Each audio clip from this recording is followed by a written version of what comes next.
Hello, hello. Welcome or welcome back if you're one of my few returning viewers. My name is Gina, and I'm trying out this YouTube thing here on Knits in Color, where I am showing off my knits that, as you may guess, are in color. Lots of color. I love bright colors. Neutrals are good for other people, but I am drawn in both knitting and in ready to wear to very colorful garments. So that's what I'm all about. Also, just a warning, this is going to be unedited, one take. So if you are looking for fancy editing and fun insets and all that kind of stuff, you are probably going to be disappointed. Sorry, I just do not have the time or the inclination to do that. I would just much rather be knitting. Let's see what else to say. I have been putting in show notes my links to my Ravelry projects and also the names of the designers and the yarns that I'm using and all of that good stuff. So if you can use Ravelry, if it's accessible to you, I definitely recommend just following those links and you can find all of the details. If you're a person that's interested in like needle sizes that I used, that's the place to find those. I'm not talking about needle sizes because I don't know, it's so variable from person to person, so I don't really see the point of sharing that, and that's just more details than I can keep track of. So, all right, jumping in to my first object to share, which is also what I'm wearing, the Moonglow top tee. Not sure exactly what the second part of that is, but definitely Moonglow is the first part by Zanete Knits, is releasing. I am recording this on Tuesday. I think it's July 30th. And the pattern is supposed to be released tomorrow. Very exciting. I finished this way back at the beginning of June. So I have been waiting to share my pictures because we were not supposed to share completed modeled pictures. So I've just been having to, wear it in real life and not share any pictures of it online. But finally, we can do that. So this is the Moonglow top. I'm sorry, I'm too close to get a good full shot of it, but hopefully you can get an idea. This is the back. It is full lace all the way around. To start, you begin at the back shoulders, and I can't remember, I think you may knit all the way across the back. I think it might be all one strip, but you knit down the back and then you come and you pick up from this shoulder line here, which I love the shoulder. I think it's super cute. Pick up from that and you knit your two front shoulder pieces separately, and then you pick up a bunch of stitches across the front and join those and then knit down. I noticed Zanete Knits has a great little reel on Instagram where she goes through and shows you all of the steps, and like you see what the garment looks like at each of those steps. So I definitely recommend checking that out. I'll try to remember to link that, but it's a really nice reel. Let's see what to say about this. I found this lace to be quite easy to knit. I'm not a lace knitter by any means. I have done very little lace. I have some friends who do like these gorgeous, intricate knitted lace shawls, and I know from just a little bit of lace that I have knitted in garments that lace knitting is definitely not my thing. I find it very confusing to try to like when I make a mistake, to try to fix it. And I am terrible at counting, so I inevitably lose my spot and mistakes are made. But I found this one to be pretty simple. I don't know that I had any major screw ups. There's like a little bit of like I think these are actually faux cables, like maybe they're just twisted stitches. I can't remember. It's been too long now. I can't remember exactly what it was, but there was nothing tremendously difficult in this. I do remember that. And there were good instructions about how to do everything. The only modification that I made to this was when I got to the point in the pattern where we were supposed to cast on extra stitches for the underarm and then join the underarm, I think mine was only about like right there. And so I had to add additional length in the front, which then like the back had already been, like we had already stopped progress on the back because you knit that first and then leave it on a yarn holder. And so I had to go back then and knit further down on my back as well to match up, you know, the pattern on the front and the back and to get my back length longer. But I just added, Zanete knits sort of, we were instructed to ideally you would add this length before you started adding on, like increasing for the armhole. And so it may be that it's supposed to be more like this. I'm gonna have more fabric up here than the pattern would call for, even if you were adding like the way that you would ideally. You would not increase for those armholes until you reach a certain point, you know, when you're only a few away from being ready to add a lot of extra stitches and then join in the round with the back. And but I did not want to rip out because it was lace, and I have the aforementioned difficulty with like seeing what I'm doing, understanding how to fix that. I was really afraid that I was gonna lose stitches if I tried to rip back and then end up having to redo the whole front, and I did not want to do that. And so I felt like it wasn't overly big, overly too wide from the stitches that I had already cast on. So I just kept knitting straight and then cast on a bunch of like whatever the number is that you cast on for the underarm. But I'm like super thrilled with how it came out. Like I actually love that amount of coverage there. That is totally fine with me because I don't like when my front bra hangs out. I have a larger bust and larger bras, and so you know, they're big to keep the girls in, and they will show through if, you know, like I was looking at the Veronica Swift top by, the Sailor Swift top, sorry, by Veronica Lindbergh, and like that one is more racer back and then like, you know, comes in a lot further on the front, and it's really cute. But I was just like, I know that would be a nightmare for my bra situation, and so I like the fuller coverage. I did have to play around with this top to find, I am just wearing a bra under this, and I had to play around to find one that I felt like worked well with the color. I tried like more skin toned, which I thought would work fine, but actually I felt like that one showed through a whole lot worse. And then I tried black and that showed through. So I ended up going, this is actually like a gray and purple one that I have on underneath, but I feel like it is not distracting.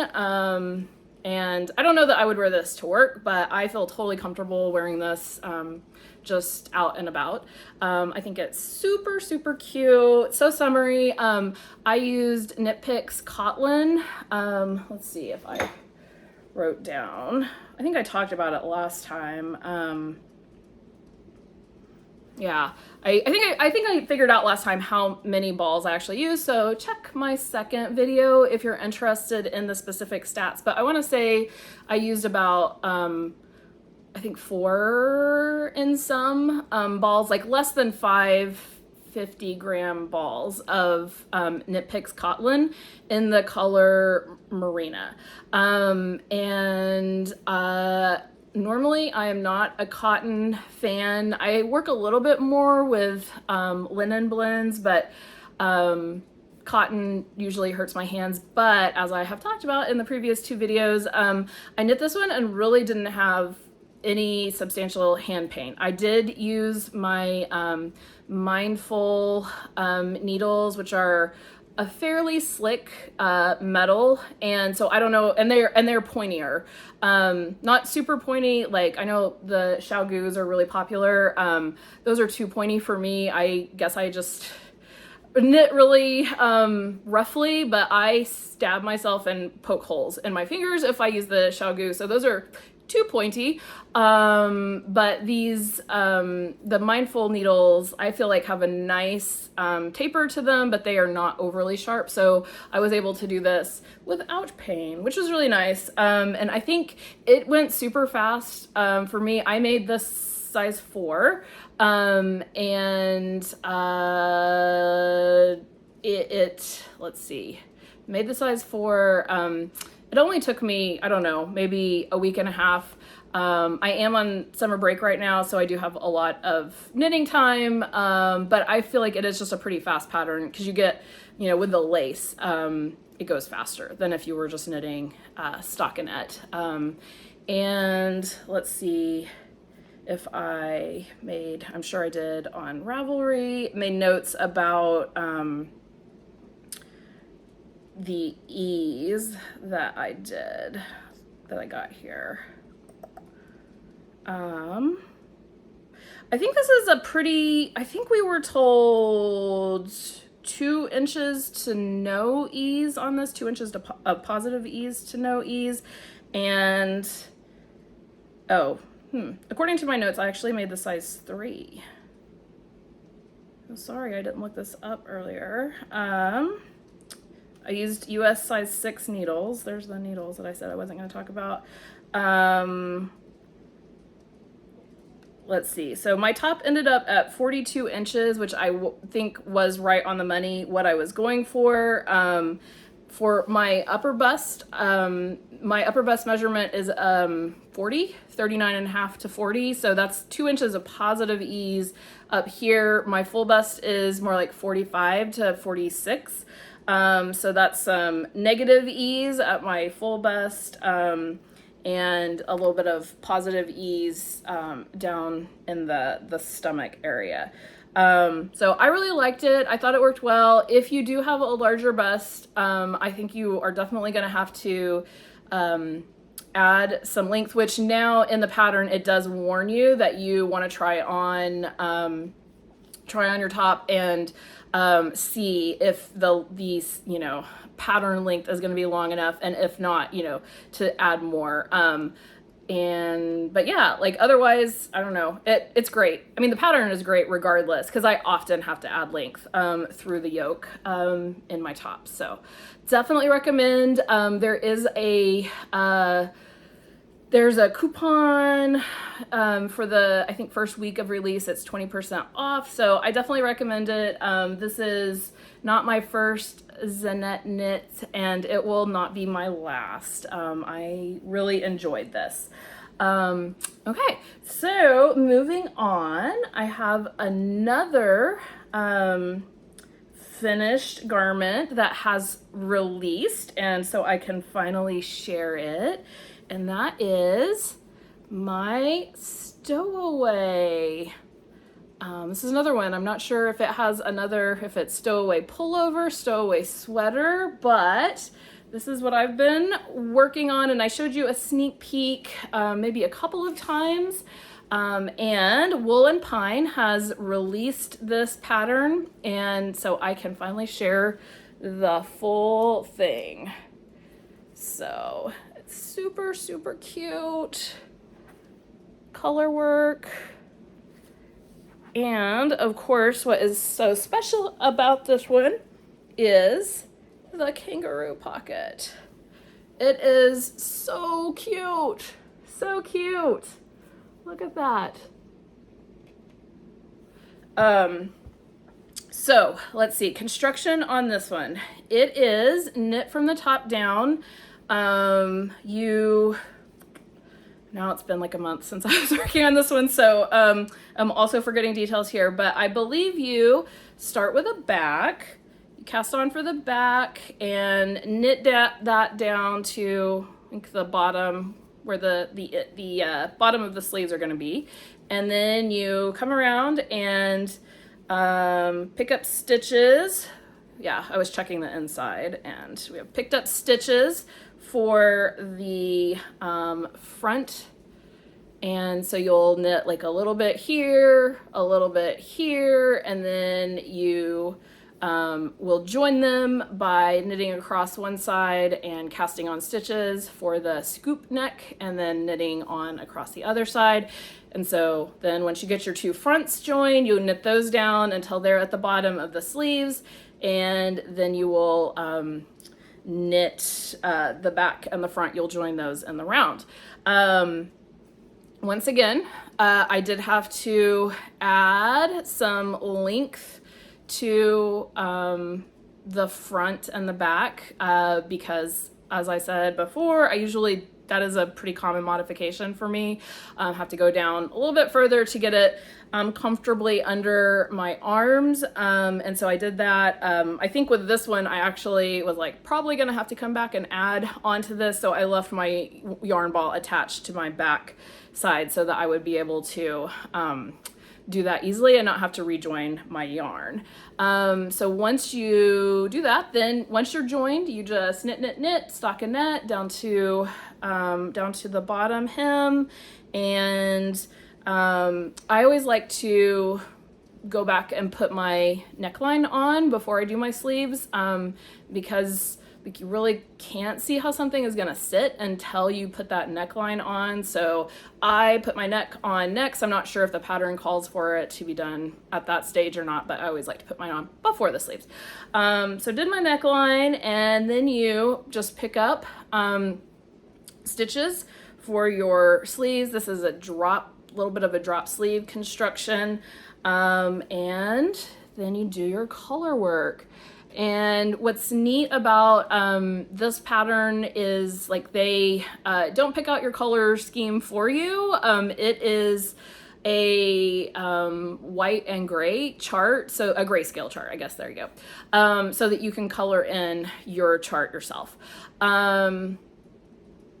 I think that's good. I would personally, I would not mind having a couple of color schemes already kind of picked out for me that I could follow, because I'm not one. I know some people really struggle when they are knitting something that has lots of different colors of color work in it, like remembering which color is which if you're not doing a direct match to them. But I don't usually have that problem, so I personally would have liked better to have had like an original color scheme to look at and then just sort of plug my own colors into, than to have to like color them in myself, because it's just a little fiddly. But I know a lot of people like turn those charts grayscale so that they can color them in, because they do like just have our brains all work differently, and I think it's just like a translation issue. I can't see cables at all, cannot understand those. I have to color those in. So, and I guess other people have similar problems with just translating colors in their brain. But one of the reasons probably they didn't want to sort of limit people by giving a colored in version is because like there are just so many ways to interpret the shapes and like what you want to be dominant, what you want to pull out of there. I chose to only do two color work on mine. There were, they did have notes about you could do 3-color or you could do some duplicate stitching. Like I think this motif in the original had like another contrast color in some of these center of those motifs, and like this one I think maybe had an additional option there, and I just I didn't want to do it. I can duplicate stitch. Duplicate stitch is definitely, it's super easy, and I might go back and do it sometime, but honestly I don't think anybody's going to be looking at it that close. I don't know how much more enjoyment I would get if I did duplicate stitch, so I probably won't do that. So once you get the sleeves done, then you don't have to do the pocket, obviously. You could just leave it completely off, but the pocket is so fun, and obviously it just makes the garment. Oh, so cute, so cute. So to do the pocket, you pick up stitches at the hem, and then you just knit, knit, knit, and you're decreasing, so the pocket gets shorter or smaller and smaller, faster. Each row gets faster and faster, because it is getting smaller. You do have to do color work flat, which I was like, I don't know, I hate color work flat. But it really, you know, they said it's not that bad, you can do it, and they were right. It really is not that big of a deal. It's just, you know, you just have to go a little slower. I'm not one who picks up and drops. I knit with both hands when I'm doing color work, so my color work is pretty fast, but I cannot go fast when I'm purling. I really, like, one of my projects last year was to try to teach myself to knit continental. I guess I am knitting continental when I knit with my left hand, and I'm knitting English in my right when I do color work, but like that's the only time I ever do that, and I hardly, you know, ever have to purl like that, and so I really need to work on my continental knitting, and then maybe it wouldn't be quite as much of a chore to do color work in the flap. But so then you get to the top, and once you've got your pocket flap now that's just hanging out, flapping around, you pick up stitches along the side, you knit out, and then you fold this hem. So this is a folded hem there, and then once you've got both of those hems on, turned under, sewn down, then you seam it to the sweater. I think it was just mattress stitch. I don't know. I'm not really up on all of my seaming terms. I try to not ever have to seam if I can get away with it. But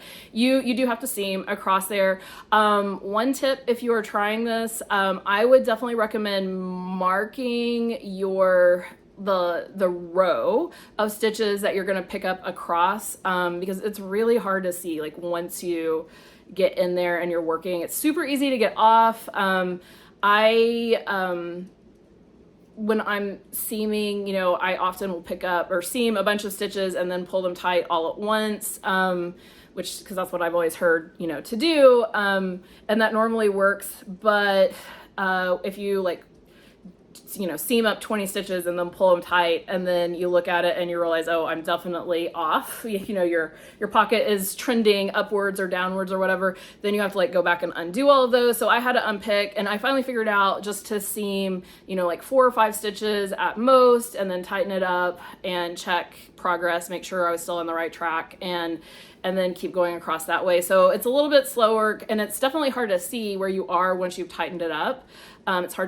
It's hard to restart because it's hard to see, you know, it makes it harder to see that line that you're trying to pick up when it's covered up, because the pocket is now, like, taut and right up against the fabric. But anyway, I got it done. I'm not sure it is 100% straight, but I'm hoping that it is straight enough, and it's super squishy inside. I am going to love wearing this in the fall, I know. Yeah, so this was a lot of fun. For my yarn, I used Provincial Tweed, Knit Picks Provincial Tweed in Salsa Verde.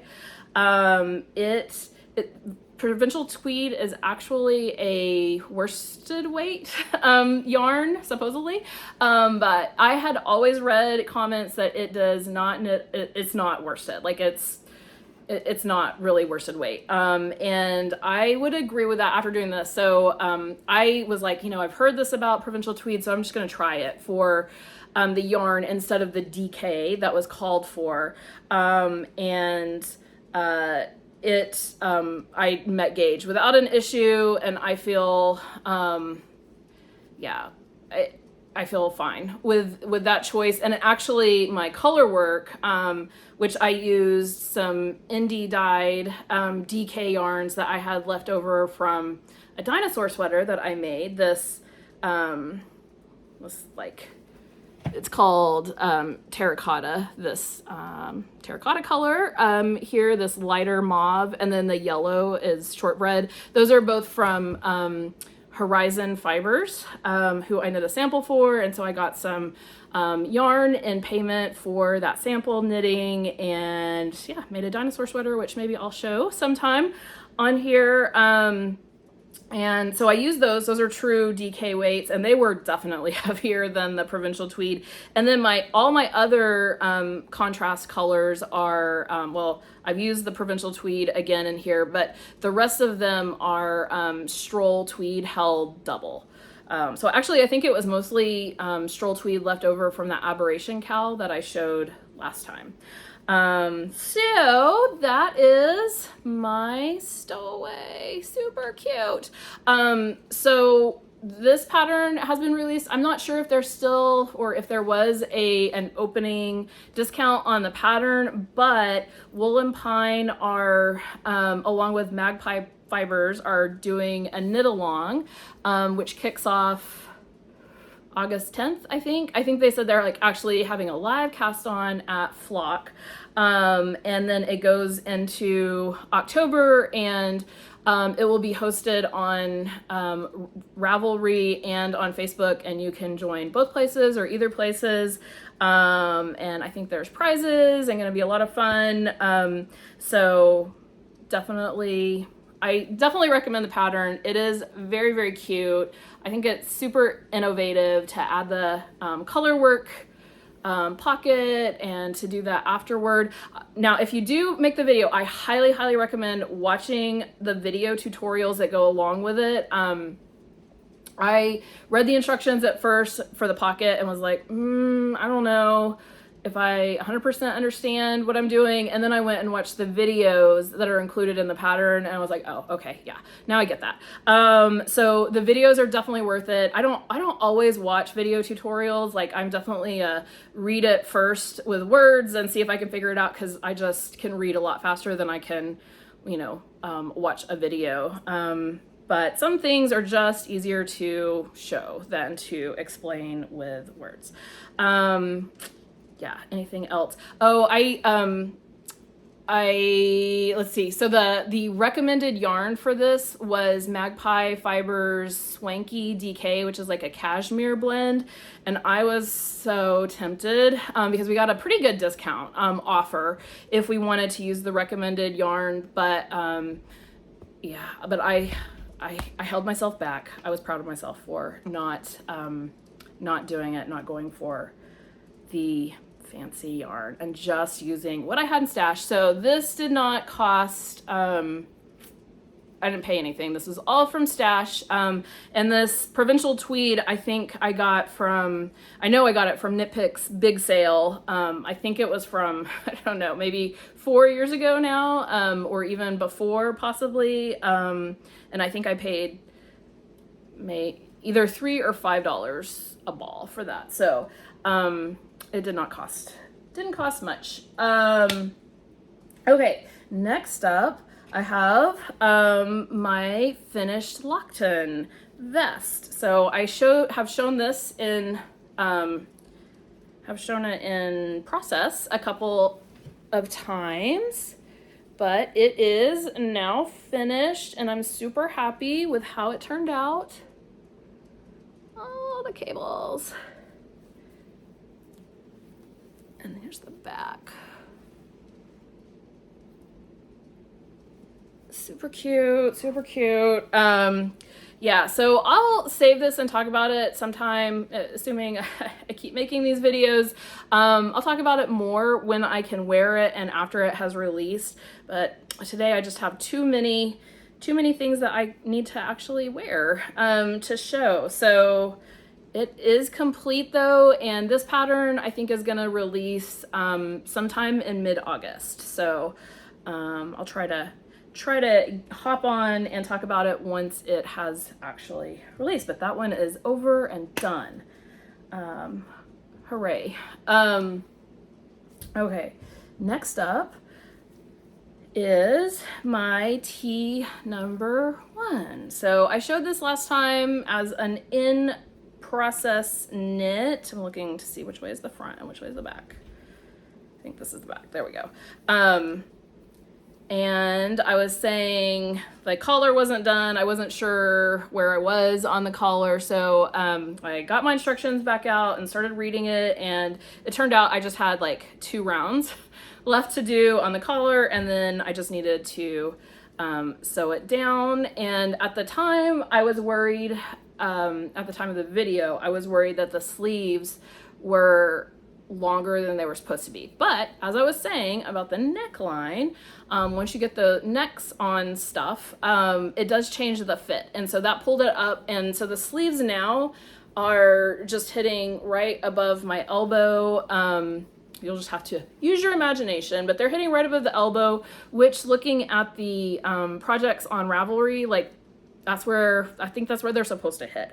Again, it's just a little bit longer sleeve than I like on myself. So I still need to, as you can see, need to weave in my ends. But I need to try it on and make sure I'm okay with that length. And then if I decide I can live with it, I will sew in those ends and then I will be done. And I think it will make a really nice work shirt. So I will hopefully get to make a video and model that. I haven't even taken any, I haven't taken any pictures of it yet, so it's not on my Ravelry page. My project for this one is just, I think it's blank. It has no picture whatsoever. Although funnily enough, I was, I don't know what I was doing. I was looking for something. For some reason, I went to the T number 1, pattern page. Maybe I was just looking for something about the pattern and I clicked on the projects and I was like, wait, that looks familiar. One of the spotlight projects was my original T number 1. That was why it looked familiar. But I don't have that one anymore. So that was why I didn't kind of recognize it right off. Okay. And then last time I had showed, a bunch of, works in progress that I had started while on a road trip.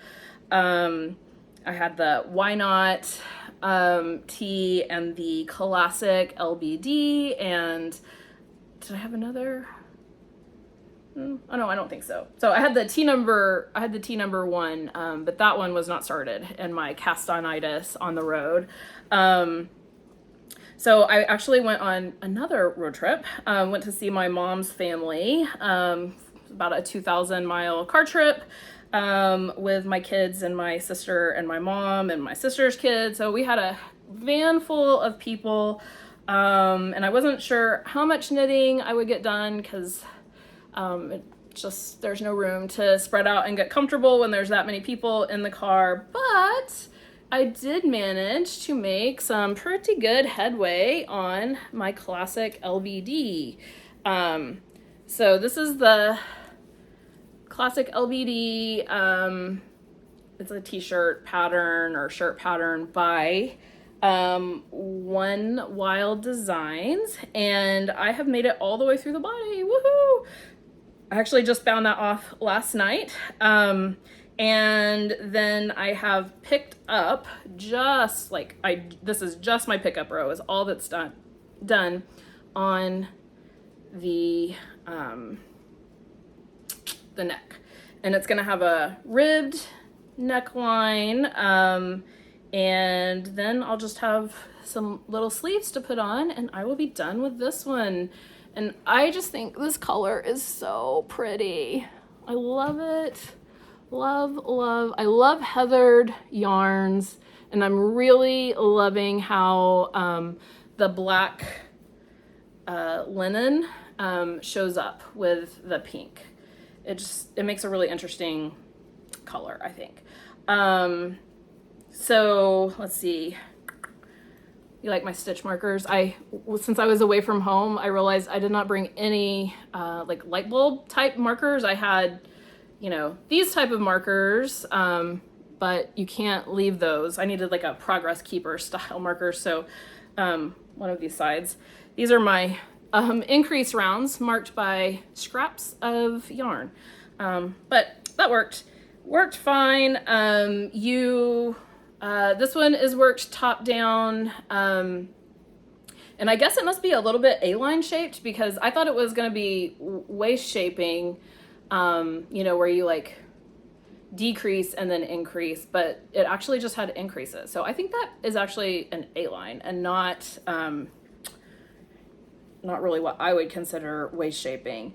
I did all the measurements, and I'm gonna go back and do it again, but I did them like twice, and because the pattern has you put in short rows for bust shaping. So that was one of the attractions of this particular pattern, and my wanting to try One Wild Designs is because they do design with different bodies in mind, and so they have various cup sizes. I forgot to bring the pattern in with me, but they have multiple different cup sizes you can add to this. And so I followed the instructions, at least I think I did correctly, for my measurements, and it said that I just needed the first cup size. I was like, well, that seems small considering how much my sweaters usually have fit issues with a bust, but okay, you know, I'll follow the instructions. And so I did. And so you add short rows.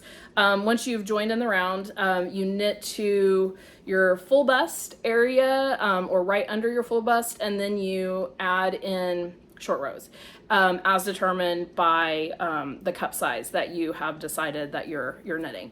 And so I just did the first cup size and added those in, and I was like, I don't know, maybe, I mean, they know what they're doing and I don't. So I just followed that and got further down. I was like, I feel like this is still quite a bit longer in the back than the front, which is my normal problem, you know, with garments in general, but with sweaters in particular, is that, you know, they'll go around my bust, but they steal the length in order to go over the full bust extra width. And so then your back is a lot longer than your front is. And so you end up with like a long tail in the back and cropped in the front, which is not a great look for me.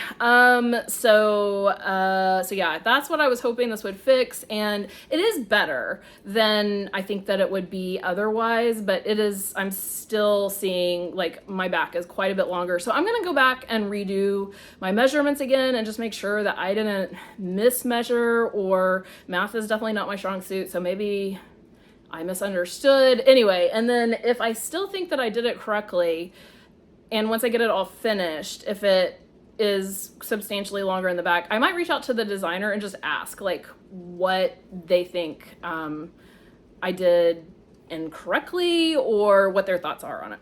But I'll wait till it's all finished and I have double, triple, quadruple checked my math on that, because it is entirely possible that I made an error somewhere in there. But I think it's gonna look cute anyway, regardless. So this should be, I'm hoping to have this done within the week, since it just has sleeves, and I will not go super long on those. And again, I talked about this last time, but I'm using Knit Picks Elixir, which is an alpaca wool linen blend. It sounds a lot like linen quill, but it has a completely different texture. I wish you could feel through the screens, but this T number 1 is linen quill and Elixir, and they are knit at different gauges. Like the linen quill is a little bit looser gauge, I think. This classic LBD is like, this is quite a firm gauge, and at least in this yarn. But this one just feels heavier and greasier, which again, I keep using that word and it sounds terrible, but I find greasy to be pleasant in yarn. I like the linen quill feels very dry and almost crispy, but I don't find that unpleasant. I mean, I like that. So I don't know, just a very different texture. And I think I've used about, I have 2 balls left and I started with 7 balls. I'm partway through my 5th ball, 50 gram ball of that. So I should have enough yarn to get finished easily.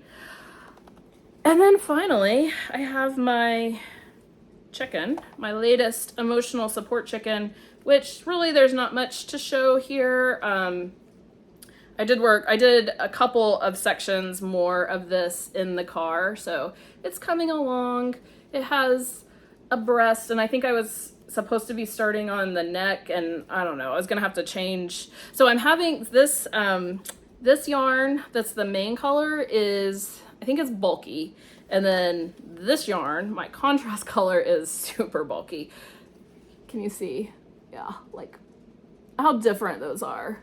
And so I am knitting the bulky on 10s, US 10s, which I think is an appropriate needle size for this yarn in this project. And then to try to keep my contrast color from being like way bigger, because if I knit it on the 10s, it's gonna be bigger, because it's a much chunkier yarn. I'm going down to an 8 to try to make this work, and so it's really hard on my hands, because that is quite a tight gauge, and you can really feel the difference. And I would never do that in a garment. I would not mix those in a garment because I feel like it would drive me nuts, but in a chicken I do not care. But I think it looks super cute. I think he's gonna be a really cute chicken, or she, I don't know. So yeah, and then I showed the Why Not tee last time. I'm not gonna show that one again because I did not make any progress whatsoever on it. I've just been working on the classic LBD. That's really how I tend to function is, you know, I pick one project and mostly work on that full time unless there is just a need for something, or like if I'm in a situation where my main project requires concentration and I can't concentrate. Last year I tried taking a sock. I was working on some socks that were a very intricate cabled pair of socks to a football game. And that was not the smartest. It drove me crazy. So this year I will definitely have some stockinette projects on the needles for my football game needs, but no progress yet on the Why Not tee. And honestly, that's partly why I haven't been working on it. The Why Not tee is because it does have a lot of interesting stitches at the top that you really have to pay attention to. So I need to give it some brain power, dedicated brain power, until I get finished with the yoke, and then I'll be able to just stockinette my way through the rest of it. But yeah, I think that's everything for now.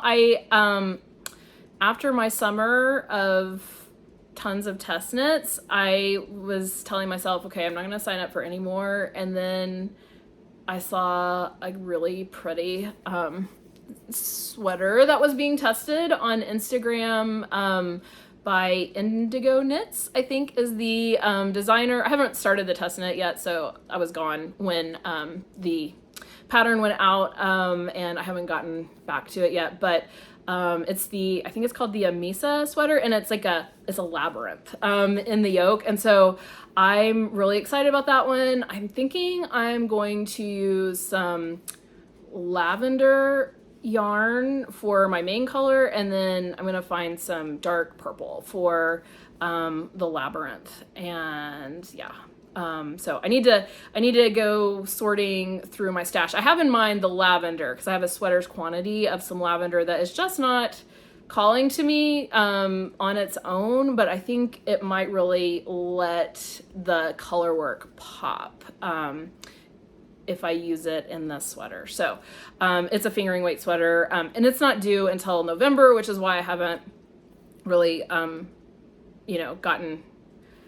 I haven't gotten things sorted out and started on it yet, because I was like, okay, I have a long time on that one, and I know that will be plenty of time for me to get a colorwork sweater done before mid-November. But I've signed up for that, and I am definitely already eyeing fall knits, and yeah, I'm trying to keep myself from looking too much and daydreaming too much about what I'm going to knit this fall, and just finish up what I've already got going, and so that I can enjoy my summer knits.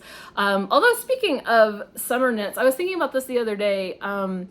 You know, for me, where I live, which is like in the south central region where the wind comes sweeping down the plains, summer knits, like I am able to wear this. I have worn this several times during the summer and it has been fine. And I have some Cotlin, not Cotlin, sorry. Oh my goodness, what's it called? Lindy chain.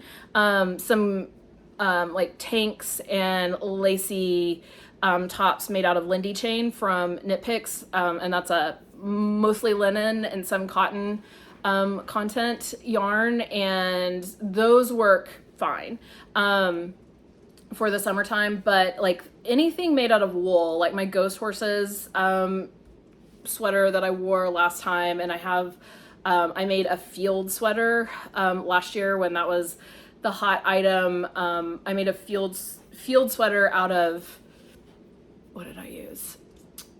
Oh, it was something alpaca-y, which was yes. If you make it out of alpaca, it's going to be really warm. But so many garments now are calling for, you know, mohair and alpaca and stuff, and they have short sleeves, and like they're advertising it as a summer garment, and I'm like, that mohair, you cannot, at least where I am, I should say, you cannot wear mohair in the summertime. Anyway, all of that long ramble that I started going off on to say, I cannot wear short-sleeved wool garments in the summer. I also can't wear them really much of the fall because it gets hot here in June and it will stay hot until the end of October. October is really like all over the place. You know, sometimes it does occasionally snow, and we had a terrible ice storm a couple of years ago in October, but it's more likely to be 100 than it is to be cool. And so yeah, I like really can't wear a lot of things that people call summer garments in the summertime. What I found was that, sorry, I'm looking, my cat is over on my sewing table chewing on the straw of canned air. Caspian. Sorry, lost my train of thought there.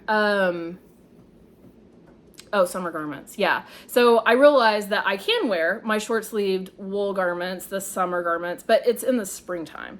So I did find this last year at work, I noticed that I was able to, I got a lot of good wear out of those short-sleeved wool ones. So I just need to, I think, recalibrate in my own mind and think about those as springtime garments and not summer. And I don't know that I could wear mohair though, even in like April and May. That might be a bridge too far.